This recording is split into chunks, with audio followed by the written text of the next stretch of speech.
strong.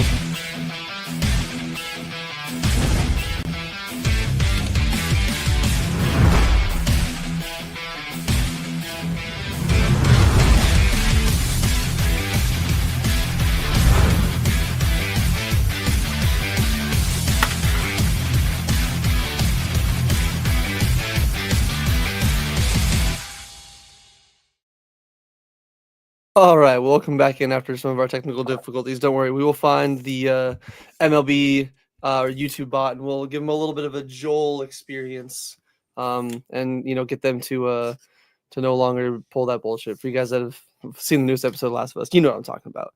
But Brandon, same thing to you. Or Gabe, if there's any other thoughts that you had, obviously on it, jump in there.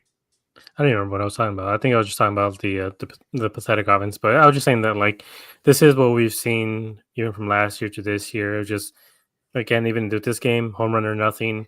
I think this is something that the team has to work through. And I don't know if we're going to talk about it later, but that bottom part of the lineup and this platoon we have at second can't keep going, and we have a solution, but they don't want to pull the trigger. Yeah. We can after we get Brandon's house, we can touch on it now if you want, or we can do it in the game 3. But I do fully agree. It's super frustrating, especially that the bottom half lineup. There's like a black hole in the lineup where other teams know, like, all right, if I get through these 4 guys, like I know even like we saw a little bit, Gurriel and Gino still have some power when they're actually on, but when they're not, man, that 5 through 9 is one of the most depressing things to see, especially like on a game like Sunday when Jose Herrera's in there. And then you had McCarthy. Like again, I like these guys as players or as people. I don't want to I'm not trying to be like, oh, I'm rooting on their downfall at all. But we're running out of time for them to get right. That's what spring training is about, and we're not in spring training anymore. And we got to figure out something with the bottom half of the lineup. But Brandon, same question to you. Obviously, outside of Corbin Carroll, the D-backs offense was absolutely pathetic to watch here in Game 2. What do you think was the reason why? Was it more, again, sometimes you got to tip your hat to the opposing team for having good game plan against your lineup, or do you think it's just the D-backs themselves are just, relying on 1 or 2 guys to carry the rest of the load for the guys? I think they were deflated from Friday. I really think that's what it was. Like they had a little bit too much fun on Friday night. I mean, you're going to need to forget that fucking performance from the bullpen. I would be surprised if that's what it was. They're like, that just freaking sucked. So, yeah, like it was really frustrating. To just watch, and it just what is Torey supposed to do? Sometimes some things are out of his hand. Sometimes they might have a game plan going in and guys just don't execute. Or sometimes he tells Hazen, I need something, and Hazen doesn't want to, or they both feel that the roster is fine for whatever reason. So, I don't know. But it does get frustrating to watch when they go 5-6 innings and they don't look like they have any offense at all, and then they score 4 or 5 runs in 2 or 3 innings. I'm like, why can't you, that doesn't feel to me like that is the other team doing their job. It's you guys just don't feel like hitting. Yeah, I think it does kind of go back to just deflating. I think the fans were deflated. I mean, if we're feeling like that as fans, I can only imagine what they're feeling like as a clubhouse. Again, it is part of the thing. There's more games, they're probably going to get out of it. But I would imagine that feeling of leaving the ballpark in the very sad way it was after, again, being down 7-1, fighting all the way back, putting up the 10, and then the bullpen immediately coughing up those 6, kind of took out some of the life where it might take them an extra day or two to get that back in and get that energy back. And clearly they did not get that even at the end there. Tim Tawa solo shot, maybe there could be something happening, but the offense, no, that was it. Only 1 hit outside of Corbin Carroll, 1 through 28. And it sucks too, because even Perdomo's been really hot lately. Josh Naylor's been really good. Pavin Smith, obviously, I know we've had our criticisms of him in the past. He's been starting the season off really well, but just nobody in this game could do a single thing. And it was just super frustrating and super unfortunate. And then I guess Gabe kind of mentioned it. We can talk about it now because I don't think we were going to talk about it in game 3, but I feel like it at least deserves to be discussed a little bit. There are a few black holes in the lineup. One notably is Garrett Hampson. Garrett Hampson is hitting terribly. I'm gonna pull up his Terribly numbers. is being nice. Yes, terribly is being very very nice. Garrett Hampson, so far, while his stats are loading here in 2025, again he has 23 at bats, so he's not getting like a crazy amount of bats, but still he has 3 hits and 23 at bats, 1 stolen base. He's hitting 130, 333 with a 463 OPS. And there's a guy now down in Reno, like even Gabe said, and I believe he tweeted it out. Garrett Hampson today in game 3, which we'll save it for game 3, but or I guess, a little teaser in game 3, but even in today's game, he tried to bunt a runner over and struck out bunting. Like 5 minutes later, we get the notification that Jordan Lawler bunted in a run down in Reno. And it's like, look at that. Jordan Lawler you need a guy that can play defense. He can play defense. Garrett Hampson made a nice play in game 3 too. So he can do it a little bit, but that's pretty much the only thing he's contributing to this team. Jordan Lawler can hit. He can run. He has speed. Like he has power. Like he's tearing it up in Reno, hitting I think like 325 in a little over 80 at bats. Hit a ball out of 80. the ballpark. What? And yes, it is Reno. It is Reno. It is Reno. I think we saw a guy. Was it Davison or Leandry? One of the guys that hit the ball like 500 feet, I believe, in Reno a year or 2 ago. So the ball does fly, but still, like he is tearing it up in the minors. And even as Jeff is saying, Hazen and Torrey getting cute, trying not to stick their obscure plans instead of reacting what's actually happening. Lawler not being on this team and Mantiply and Jarvis are perfect examples. And I think that's kind of a little bit how a lot of fans, I know myself, I think Gabe, where he might not be getting the 20-plus at-bats that he's going to be getting in Reno, but I do think that there is a way to get him some kind of consistent, ABs here on the major league level to where we're at least getting some kind of contribution from more of our lineup than just the top 4. Yeah, and I think I agree with Jeff here when he's talking about trying to get cute and trying to stick to the plans. And I think that's kind of the problem I've always had with Lovello. I mean, just from when they first got him, the whole thing was like, yeah, he plans ahead. He plans ahead off days for these guys before the season even starts. And I'm sorry, but I think that's dumb. Like, how do you not play this by ear? Like, sometimes the guy's going to need an off day. But, he gives an off day to a guy who's incredibly hot. He can be, 10 for his last 10, and Torrey's going to give him a day off because, it was in the plans. Like, he just doesn't play things by ear, and I think that's one of the more frustrating things. And, you can say, like, I don't know. I mean, there's a lot of positive things to say, obviously, about Lovello. Like, there's a lot of comments saying, like, oh, well, you guys always judge him. Like, because he does the same things over and over again. We didn't talk about him when he wins because he manages the team very well most of the time. But the problem is when he does the same mistakes over and over and over again, like playing a guy like Hampson over and over again, playing Jordan Luplow over and over and over again. When we had Alec Thomas, when we had Jake McCarthy on the team at that time, like playing guys who shouldn't be on the team in general, playing them over the guys who are doing a lot better, who have better numbers, who are in hot streaks, and he just refuses to play them because he needs his little buddy guys. I don't know, to get like just feeling her. Like, why the hell is I'm still mad about that? Like, why the hell is Mantiply in the game at all? It's just it's a frustrating thing where they're like, we need to be able to adjust to in-game situations. Like Reynald Pavin hitting threes, it's working out fine. He has 5 RBI in the year. I'm sorry, but that's not going to cut it for me. This team is struggling to score runs, and if your 3-hole hitter has 5 RBI on the year, we're talking about being 22 games into the season. He has 5 RBI. That's just not enough. Like maybe we need to move Naylor down there, put Paving behind him. Just find ways to be able to jump to start this offense, and a way to do that is bringing up the man who's just destroying the ball in Reno. And I know people keep saying, like, where's he going to play? Where's he going to play? We have a platoon at second base.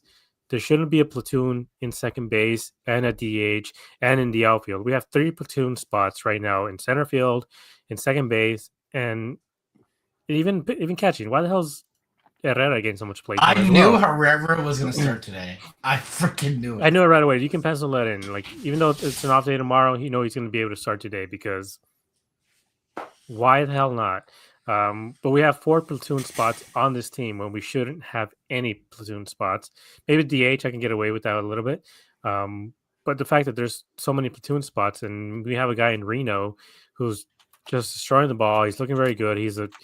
Bring him up. He's a Gold Glove defender. And like Tim Tawa again today, the one run that scored on Shelby Miller you can't say it's a misplay, but it's not an error. But it's definitely a play I think Cattell gets, and even Hampson gets that ball, and I think Jordan Lawler easily gets that ball. And you're talking about like the amount of at bats that he is or isn't going to get.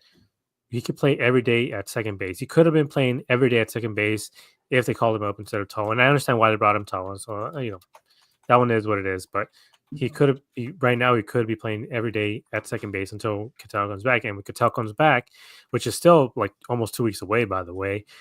He's not going to be playing every day. He's going to be playing like maybe 3 games. He's already playing like 4 out of the 6 games a week. So he might be playing part-time. And in that time, he can't play second. He can't play DH. They can give Gino an off day, move Gino to DH. There's a lot of ways where you can get Lawler 20 at-bats per week. And right now, this team desperately needs a guy who can jumpstart an offense, who can run. Like Herrera today, they left him in the whole game until like the other inning. Like, why not bring him in when he got on first base? Bring in McCarthy, or somebody who can run, who can steal some bags, and it's just, I don't know. I think, like Brett said, I think this team needs to be proactive rather than reactive. Yeah, I don't know if Brandon was saving these to touch on, but I did see these and I wanted to at least bring them up a little bit. The basketball and football guy is saying we are so critical of Torrey for any mistakes, but never credit him for some good moves. And then also says that dude Pavin's OPS is 1,200. What do you want him to do? 40 at bats less than like Carroll and Perdomo. Yeah, and again, he's not great in runners in scoring position situations. Yeah, so I think that's the that's thing. the main thing. I still think he's batting like still under 200 and has like a 50% strikeout rate with runners in scoring position, and that's kind of the problem. It's like he can find ways on base. He walks a lot, which is great. Just the problem is when he either hits a single or a double, it's with nobody on base, and that's the problem. And today he had runners on base like twice. Did nothing with that. Yeah, it's hitting 143, 368, 214 for a 583 OPS in 19 plate appearances with runners in scoring position, and he has a 47.4% K rate. So that's kind of the again, to Gabe's point about, just if you're 3-hole hitters, yes, he can get on base a bunch, but at some point your 3-hole hitters also still has to come through in those situations when the guys in front of him get on base and give him those run scoring positions or run scoring opportunities. And then to the point of being critical of Torrey for any mistakes and then crediting him for good moves, I do think that we maybe at times it might seem like we're a little bit more like, hampering on maybe some of the mistakes and seeming like downers. But why should you praise someone for doing their job? Blind loyalty. And well, that's the thing is like, maybe give him credit for like, hey, that was a really solid move from Torrey going to that guy in that situation. Like, I think we have done that at times. But I think I've said it in the group chat. I've said it in the Discord. Blind loyalty is stupid, and calling for the manager's job after even whether it's a minor mistake or a little mistake, if they make a mistake and just literally asking for them to be fired and being like, oh, we'll never win a single thing with him as a manager is stupid as well. I think there's a very happy medium of being able to be critical of a manager and the decisions that they constantly make. And again, I think even Gabe said, Brandon said, it's the decision, or it's the mistakes that seems like he's made for, his 8, how many years has he been here now? 9. Like 9 years. Yeah. It's some of the moves where it seems like he makes constantly over and over these 9 years that I think that can be very frustrating. And those are mostly what we're pointing out. And again, you can be critical of a manager without asking for the manager's position and asking for him to lose his job. And I think that a lot of people online kind of misconstrue that. It's like, yes, like, and plus I say all the time, sometimes through text, things can come off more as complaining or more as like, if we're trying to be a little more sarcastic or whatnot, they can come off a little bit rougher than they are meant to.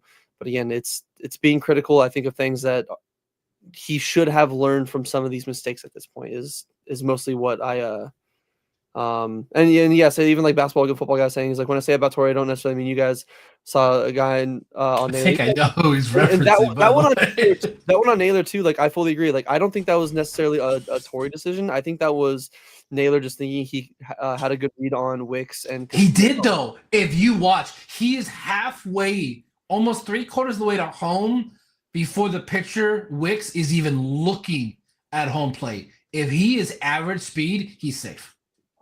Yeah, and I want to say with that play, it's like, have you felt as excited about any play than that? Like that's such a crazy exciting play. Like I don't. When was the last time we saw a guy try to steal home like that? Like that's such a Especially Josh crazy exciting Naylor. play. What the Like hell? it's a play that has to be executed perfectly from the pitcher to the catcher. And It's it got to be was. perfect. And unfortunately, this time it was. Next time it might not be. Yeah, so like that one Because definitely- sometimes the guys get like really like crazy and they either like they bounce it, it's not a good throw, or they airmail it. Wicks stayed composed and he threw a dart to Kelly right where he was supposed to be. honestly, yeah. So I guess that's a perfect segue here into game 3, where at least this series ended off, in a positive note. The offense still seemed, a little bit stagnant here. But again, maybe that could have been a little bit more of the delay, because the game did start with one, I believe it was like a 58-minute delay, pushed the start time almost back an hour. And then after playing, half of, not even 15 minutes? Yeah, like 15 minutes of an inning. They went into another 40-something minute rain delay, which was just super frustrating to see. Like, why even start the game if you could just wait a little bit longer? But Merrill still shoved, even though he was removed with cramping issues. We'll have a little bit more on Naylor, or more on him later. Josh Naylor did stay consistently hot again. He had 6 on the day with 2 runs batted in. Bullpen did shut down the Cubs and their offense for the rest of the game, so it was really nice to see once they're all rested up. Shelby Miller, 2-inning king. We love to see it. And then first Dre Day of the 2025 season, results in his first save of the season, so that was very nice to see. Love seeing Dre back. But I think the big thing that especially a lot of us were, kind of talking about in the group chat in general was just Merrill using his strong hand. Just wish he could say the same for his leg. After the 2 rain delays, obviously pushing back the starters, all starters are a little routine oriented. So he was already, being messed up a little bit there, but that did not phase him at all. As he locked in, he went 5 2/3 with only 2 hits, 1 run. And I believe the 2 hits he allowed were super weak hits. I believe the Ian Happ one was a little duck fart, and even the Michael Busch one was kind of a defensive swing. So it didn't seem like he was getting hit even hard. So those 2 hits, the 1 run, 1 walk, and 5 strikeouts on 81 pitches. Probably could have gone further, but after throwing 1 pitch to his third batter of the 6th inning, was removed for more right leg cramping. So I don't know what the deal is there. It's super frustrating to see, but a little bit more on that one in a second here. But some of his stats since giving up a career high 9 earned runs versus the New York Yankees are pretty crazy. He's been locked in the last few starts. So since that outing against the Yankees, where he was just an absolute batting practice machine, he's gone 17 2/3 innings over these 3 games. He has 8 hits allowed over all those 17 innings, 4 earned runs, 4 walks to 18 strikeouts. His ERA over that span is a 2.09, and he's seen his ERA on the season go from 7.20 to a 4.73. So the mainstay has been the mainstay the last few games. It's been really nice to see. So my question to you, gentlemen, everyone in the chat as well, is with him looking like his usual self over these last few starts, what do you think the key has been to his success and why he's been able to lock in and look like the good old mainstay? And then I guess a follow-up to that is, how worried are you about his leg cramping issue going on, I believe, the 3rd year? I think this kind of goes back to 2023. I could be mistaken, but how worried are you as well with, his cramping issue rearing its ugly head once again? So I think with Merrill, the key to him is just throw strikes. Once he starts nibbling around the zone, gets a little too cute with it, that's when he struggles. Like as great as his stuff is, if he's not throwing in the zone, then batters are just not going to swing at it. And today he was attacking the zone. He was hitting those corners. He had his pinpoint command that we all know him for, and I think that's kind of just the key for him, and that's what he was missing the first couple of starts, and that's where he's been these last few starts, where he's just hitting those right corners on the edge of the zone. Like he's looking really, really solid. He's looking back like how we need him to be. And again, we've talked about Merrill. Like if the guy gives us 3.5, that's perfect for a 3 starter. What we can't have is like a 5 ERA type of guy as a number 3 guy, but he's looked very, very solid these last few outings. And in terms of the cramp, he was up and down. He was ready to go. I believe before the game started, you have to be ready to go. There's a 40-minute delay. Then, you warm up, you get ready to go, and it's a 40-minute delay. And then you go in, he comes in, he pitches, and then before he gets out of the inning, another delay, another 40-minute delay. You can't do that to a pitcher, and you can't do that to most athletes, but especially a pitcher, just because of just the way they stretch out and get ready for a game. And it doesn't matter if the trainers inside the dugout are helping them stretch and stay warm and stuff, but that's still about 100 minutes between the first inning and the second inning for him. It's way too long, and maybe at that time they were keeping him in a sauna or keeping him really warm, so he was sweating more than usual. Like, you're talking about 100 minutes worth of time between when he's ready to go and then the second inning, and maybe he just sweat too much, and so he got a cramp. Like, he's already prone to cramping. He supposedly got a new regimen. Maybe that's all it was. It was just the up and down, up and down, up and down today. Yeah, definitely something that we'll hopefully monitor throughout the season. I'm hoping that it was more of a precautionary thing. Torey knowing that the bullpen was a little more rested, knowing that he gave him at least the 5+ innings, and the fact that with the rain delay, he probably was like, you know what, I'm not going to chance it. Merrill could say that he's good to go and everything, but with it being an issue he's had before, just get him out of there, make sure he's good to go. Brandon, same question to you though. Obviously, with the mainstay looking like his normal self as of late, are you kind of the same thing as Gabe when it comes to his pitching location and everything being the key to his success, or is maybe there's something else that you've noticed as the reason why Merrill's looked so good lately? And then, obviously, how worried are you personally about his cramping issue? So I think the thing with Merrill, and I think he said it after his second start, like he was really saying, like, the way this team gets these guys ready for the season in spring, it's a very slow ramp up. Like, they really don't go deep into games till literally the season starts. Like, I think the last start, they only go like 4 innings. So yeah, it's going to take him a couple of starts to really get in the rhythm of it. And I think it started with his first start after the Yankees, it's really funny to me. That was the worst start of his career. Today set a career high with the number of guys retired in a row. He retired 16 in a row after giving up that little bloop hit to Michael Busch.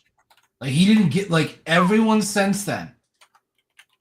He retired. Like, I was shocked that he even went out after the rain delay, because so they announced the start of the game was going to be delayed like 90 minutes. I think it was like 90 to an hour before. So he didn't even start warming up. So I don't think that had an issue with his up downs. I don't think he even started warming up until they told him, yeah, we're not starting till 12. Like, I think that's when he started warming up. And then, yeah, we went like I think got through like 3 batters there in the bottom of the first. And it's funny to watch the clip. He is pissed at the umpire. He's like, what are we doing? Like, this is your guys' job to make sure that we start this on time and then we don't have these delays. Like, if they played a couple innings, it wouldn't have been a big deal to me. 15 minutes? Like, you guys couldn't see this 15 minutes ago that we had to start now? I think it was more of the lightning strike too, not necessarily the rain. Yeah. I think that's the reason why, unfortunately. I think the rain wasn't super heavy, but I think because of the lightning strike they had to. And then that 40-minute delay to restart the game. I was surprised that he went out, because the basketball and football guy is asking. So it's up to the pitcher and the team if they want to come back after a rain delay. Typically, when it's 45 minutes or more, they don't have them go back out because they've been sitting for so long. They're no longer warm. I was surprised that Kelly went out. I'm not worried about the cramping thing, because I think this game was so unique and different to what his previous ones have, because this is the first time it's happened on the road. Every other time, it's been at Chase Field, and we know how the AC is at Chase Field. And, like, you could see not even 5 minutes later in the dugout, he was fine. He was good. It was more of, all right, you gave me 5 2/3 when I thought you were going to be done after a third of an inning. and that was plenty fine for like he kept the team in the game. So I think Toy was very appreciative of that. The fact that he's cut his ERA down by like in half, going from 10 to 5, like Kelly's the dude. 7 to like, 7-4, but close enough. Almost. No. I'm pretty sure it was at 10 when he left the game against the Yankees. Like if you look at the box score, his ERA is 10 against the Yankees. Like it's gone down by a whole lot. So yeah, like Kelly has. Yeah, you're right. My bad. So yeah, from 10, I missed that part. Yeah, from 10 to 7 or 4.73. Like that's amazing. And what, like 3 starts? Like you can only do that at the start of the year because of how ERA and the number of innings pitched works. So if he just continues on this, like he'll be fine. I'm not worried about the Grampen thing. It's just who Merrill is at this point. I think Tanner's asking, like, why do they slow roll those starters? We finally got some clarity on that. Tori spoke about it like a few weeks ago. He said like they do that, like they're just kind of the way that they've been starting their processes, and since he's been here, I think they got to change that. They got to get everybody ready to go, give everybody 6-7 innings, maybe the last 1 or 2 starts, because giving these guys 1 inning, and then the last 2 starts 4 innings and 4 innings, like that's not enough to get these guys going. I think that maybe that's why Jordan Montgomery has struggled, and Zach Gallen, like especially early on, they're not fully prepared and ready to go. So if Corbin Burns is still having these issues, if Zach Gallen is still having these issues, then maybe I feel like there's a lot more going on. But as of right now, just because of the way this team slow rolls their starters, I think, again, it's a problem. I think they got to fix that up, find a way to do it, because all the other teams aren't doing that. Dodgers aren't slow rolling. The Phillies aren't slow rolling. They're giving their pitchers like pretty good innings the last couple of starts of the season. Dodgers the one you want to use when we see that Snell and no, Glasnow. yeah. Them, but they got a bunch of glass guys. But I mean, look at the Phillies. The Phillies go deep into the playoffs every single year. They have no issues with their guys in spring training or anything. Like there has to be something to it, and I think they got to, especially with having the new Phillies pitching coach, they got to figure that out. Oh, did you cut out there? No, I think he just stopped talking. Okay, because my headphones have been weird lately. But yeah, it is weird with the slow roll, but I get they're trying to look in the long run of the season, and as long as we can keep the guys healthy, I don't necessarily hate it, but it does suck sometimes because I feel like you can get some unnecessary tax put onto your bullpen because you're taking an extra inning away or 2 here and there, and that's an extra 4 or 5 innings that could lead to any issues. Maybe that's the reason why Puck was hurt. Who knows? We'll never know. The human body's crazy. The human body's not meant to throw, the way it is. Like that's why baseball pitchers need a lot of rest, and that's why softball teams in like college and stuff only have 2 pitchers, because the motion of throwing a softball is natural for the human body. The motion of throwing a baseball is literally just pick it up your shoulder yourself and imagine trying to throw that. Like it's resistant. It's going to be a lot tougher on your body and your shoulder than even like what Okay, so I think Jeff called out the elephant in the room. We weren't going to talk about it just because I think with the time, but if he's bringing it up, I think we got to talk about it. So, Brett. Yeah, so Jeff saying in the comment here, let's talk about the elephant in the room when it comes to the innings and health. How is it that J-Mart is fatigued after only throwing 18 pitches in a few weeks? I'm going to guess, like, again, me personally, like I've had it happen again. Like I have asthma. I don't think he does. So it could be completely different. I don't know if it's just my asthma. But when the weather changes a bunch, especially lately, going from like hot, cold, sometimes I do get like, maybe a little bit more under the weather, whether I'm catching a bug or not. I know going from Miami to like some of the raininess of Chicago, maybe that could have been like something where he caught a little bit of a, stomach bug or something that, drained some of his energy and whatnot, because I don't think it's anything with his arm. I think it's generally just maybe a little bit of a health thing, or who knows, maybe like we said before, after not being used in Friday's game, he was like, all right, well, if I'm not being used Friday, maybe I won't be used Sunday. Let me go get a few extra adult beverages in me. And then like we probably have each one of us at least once in our life probably woke up the next day like, holy shit, I should not have done that. So for me, the main thing that I heard, especially when Tori, he said he's experiencing fatigue. So the only one I saw say different was Jody Jackson. Everyone else, and I saw the interview, he specifically said fatigue. Jody Jackson said arm fatigue, so I held off on making any sort of post about it. But everyone else and Torrey himself said fatigued. He felt fatigued, so they gave him the time off. So my thing was that I think J-Mart is just hungover because he wasn't used Friday. He's a 23-year-old guy who threw 17 pitches this whole week. He hadn't thrown since Sunday. He threw Thursday, 17 pitches, and that's it. That's all he's thrown. He hasn't been up to warm up at all in the bullpen until today. And suddenly this guy seems like a gamer. Like, he seems like the type of guy who will throw until his arm literally falls off. And that's, we have guys on the team like that. Dre, Corbin. There's so many guys on this team who will literally play until they die. They'll die on the field if you let them. And J-Mart seems like one of those guys. So the fact that he was taken out because of that, either Torrey is covering his ass, J-Mart is hungover. And the reason why I say that specifically is because, and no imaging. If their new, how much are they paying him? 40 million guy, whatever it is.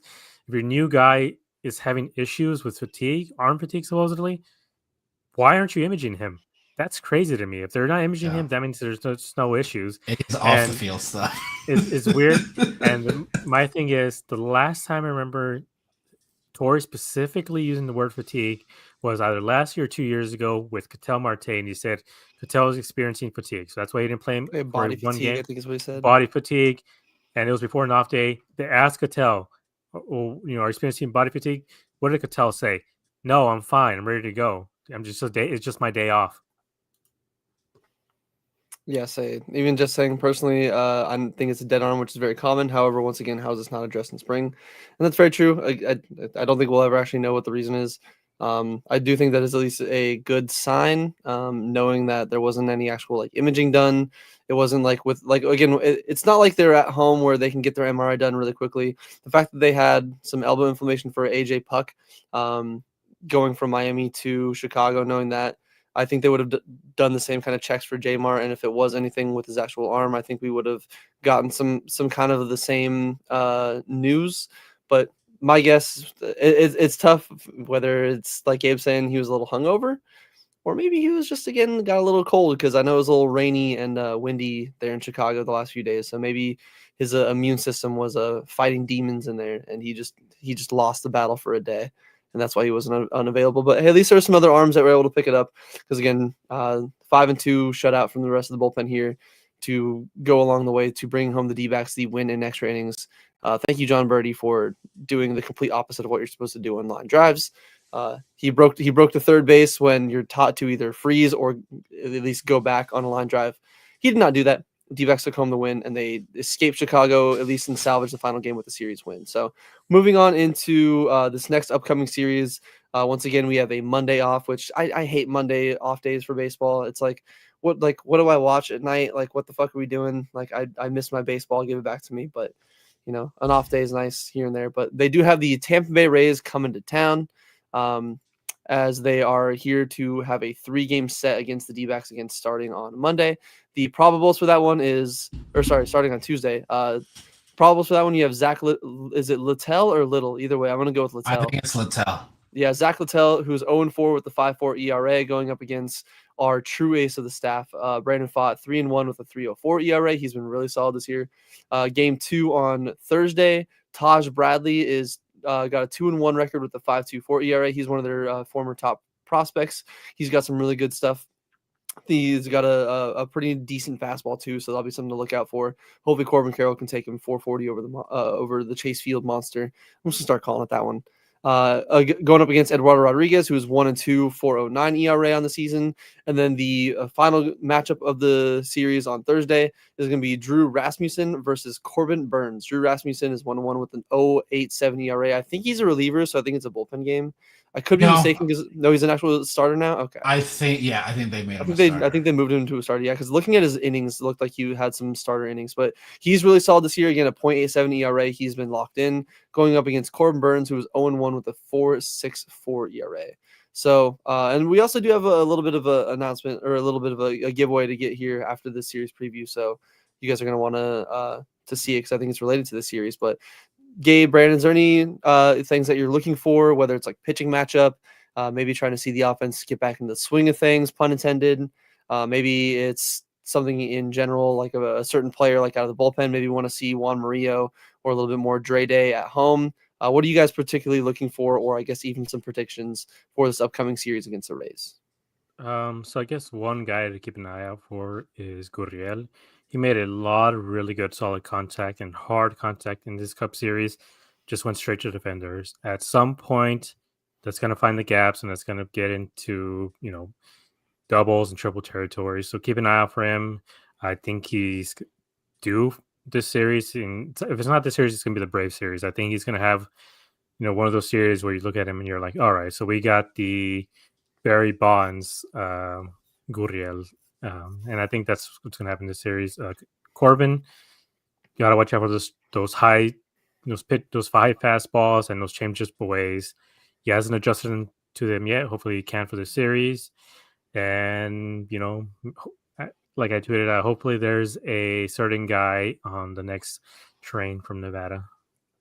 Yeah, that notification would hit like crack. I know we got our girl Mac, shout out Mac on Twitter from the Discord and all that. I know she's got her flight tracker ready to see what's going down and whatnot. But Brandon, anything that you're particularly watching out for, whether it's like a pitching matchup, whether it's like a player like Gabe was bringing up Gurriel, somebody that's not had as much luck, or is there maybe something else that we're not thinking of that you kind of have your eye on, or even again predictions for this upcoming race series? I don't usually say this, but this feels like a big time series sweep needs to happen, because if you look at our schedule the next couple of weeks, it is tough. It's really gonna determine how I change my outlook on the rest of the season. I think if they go 500 in that stretch, I think they need to be a little bit better than that. But through this series, I think a sweep is possible. I don't know. It's really hard to do. The way that this team plays and the way sometimes Tori likes to construct the lineup in the last game of a series sometimes is a little frustrating. I would love tomorrow to see Diamondbacks have DFA Garrett Hampson and have recalled Jordan Lawler. That would make me feel so much better. It'd be more of like, okay, at least because it just feels like they don't want to even try with Lawler. That's what's so frustrating, is that they're okay with Tawa. If you looked at his at bats today, his his bat pip was ridiculous. He just got some bad luck. But then he also had that error on defense. He had that one grounder in extra inning. He is not good to it's freaking Blaze all over again. He's in his head on defense. So I would rather play him over Garrett Hampson. I don't care if Garrett Hampson plays decent defense. It doesn't matter when you sacrifice 3 outs a game. You just handicap yourself at that point. So I think they're gonna do it. Yes, hey, Brandon, I don't know if you're having any internet issues. You're seeming to lag a little bit for us there. You turned into looked like you like some 80s music. You got a little Mr. Roboto voice in you there for a minute. But the nice thing is we're almost at the end here. We did have one, I guess, quick giveaway announcement, because obviously if you guys, hopefully you do follow us on Twitter, we did have one of our listeners actually approach Brandon at the game and offer some tickets, I believe, for this upcoming series exactly, for the Wednesday night game against the Rays. Pretty solid seats from what are you saying? Thursday. For Thursday, yeah. And it was Daniel, right? Yes. Daniel, okay, because I saw it on Twitter. I just want to make sure. So Daniel, shout out to you as always, my friend. Appreciate you for providing these for giveaway. So we wanted to do the giveaway winner on here. Basically, the way to get in is you had to, I believe, follow, like and retweet it as well. Yep. So it looks like there's around 27 entries. So whoever's going to win it, we're going to do the randomizer and the giveaway winner right here. So it is fully transparent, and you guys know that we're not picking any favorites. So the winner is, drum roll. I don't know if it's going to take us. Dun, dun, dun.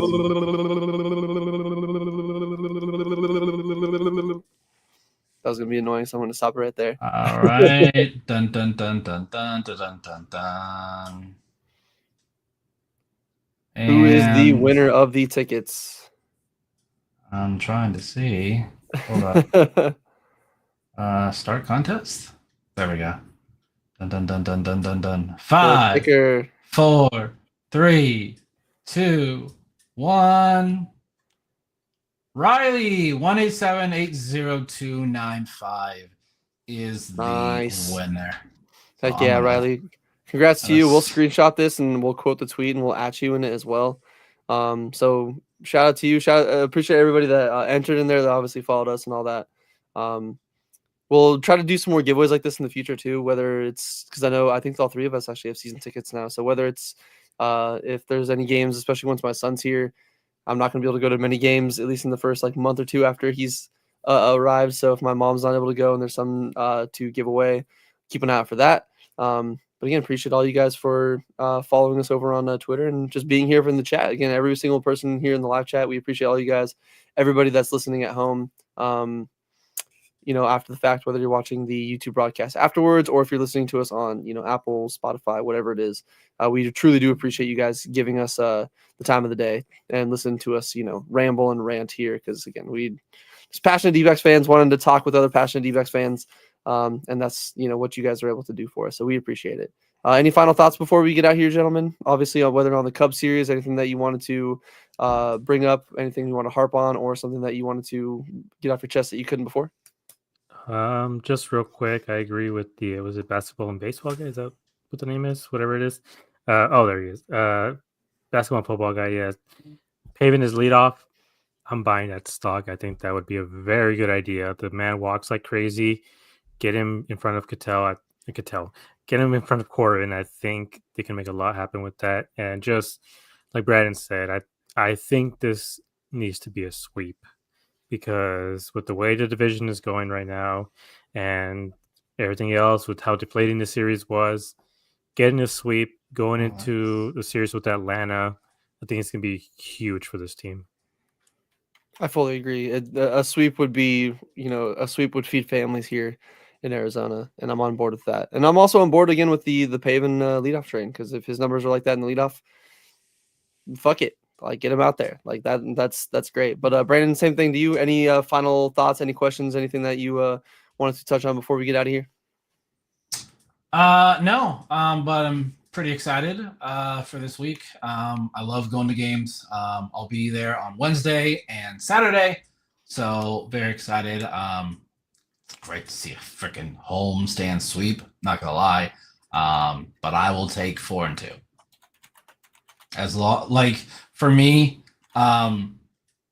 any road trip or homestand that we have, it's gotta at least be 500 or more, because we have to keep pace with the Padres, Dodgers, and Giants. Which is, it's so crazy to say that on April freaking 20th, but the way the division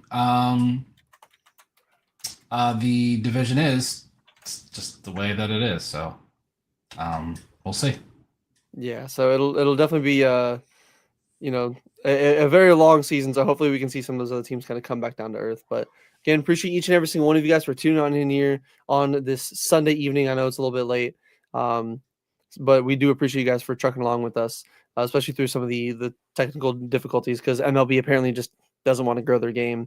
I guess we just gotta glaze Ohtani a little bit more and give him a little bit of the gawk for MLB to not copyright strike us. But again, appreciate each and one of you guys for coming through as always. Like, comment, subscribe on the YouTube. It does help out the channel.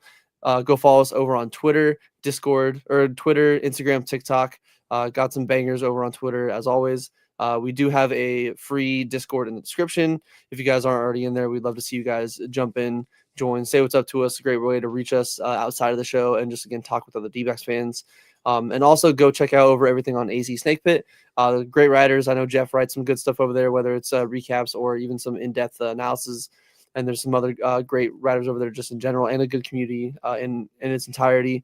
We also do have some of our episode and series recaps in more of a written form over on there as well. So if you want a little bit more of the dispatch content in the written form, that's what you're going to want to check out. But in the meantime, we will see you guys, I believe, on Thursday night for a Rays series review, as we hope to talk about a minimum a series win, hopefully a series sweep. But we'll see you guys then. Take it easy.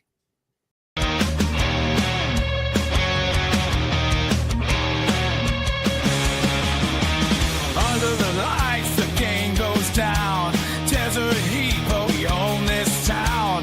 Brennan, Brett, and Gabe on the call, with Josh in the back, bringing it on.